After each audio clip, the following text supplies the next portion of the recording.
चुनाव जारी है और इसका परिणाम चाहे जो आए, लेकिन वह परिणाम जो भी आएगा वह क्यों आएगा इसके विषय में थोड़ा सा आप सुन लीजिए।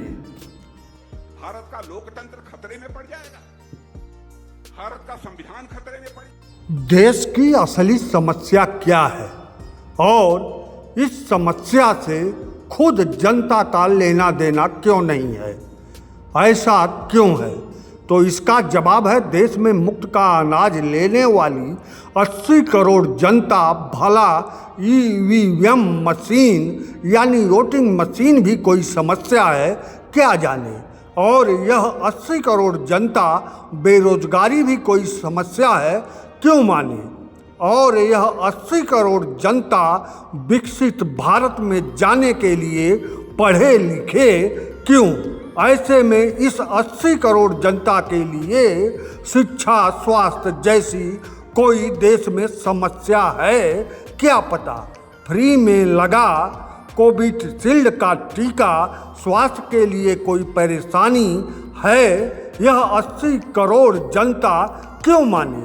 फ्री का अनाज खाकर वह जिंदा तो हैं। गांव में फ्री का अनाज लेने वाले 40% ऐसे लोग हैं जो यह अनाज खाते नहीं, बेच देते हैं और इस फ्री के अनाज का दरुआ बनाकर अपने पशुओं को खिलाते हैं।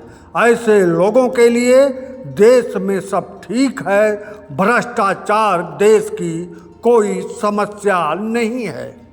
हो रहा है, मैं आप सबको देश के मुखिया चुनाव के दौरान चुनाव के मैदान में जैसा भाषण देते हैं, कभी लगा ही नहीं वह पद के गरिमा के अनुसार बोल रहे हैं।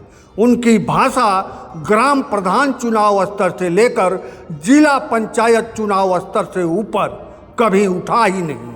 और मुखिया का हर कार्य भ्रष्टाचार के नए पैमाने का उदाहरण बनता जा रहा है। लेकिन चुनाव मैदान में मुखिया अपने इसी ग्राम स्तरीय भाषा के बाजीगरी से भ्रष्टाचार के मुद्दे को पीछे ढकेलने में कामयाब होते रहते हैं कि मंत्र पर आगे बढ़ रहे हैं। और उत्तर प्रदेश सरकार अपने इसी मुखिया के पद चिन्हों पर चलते हुए कोई काम ही नहीं करती। बस जेसीबी मशीन को बुलडोजर बनाकर, बुलडोजर का नाम देकर और 3 मरे हुए लोगों के नाम पर सभी समस्या को छिपाने में कामयाब प्रयास करती है। कहना पड़ता है प्रेस के मित्रों, आजकल हैं ये किसी और के मित्र, मोदी जी के मित्र।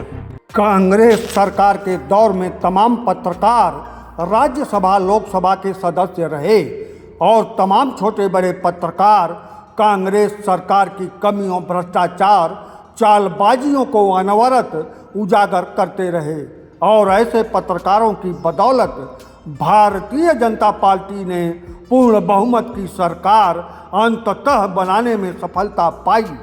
लेकिन अब ऐसे देशभक्त पत्रकारों को लगने लगा है कि भारतीय जनता पार्टी तो कांग्रेस से भी बुरी है और जनता के लिए भाजपा सरकार की यह नीतियां सही नहीं हैं।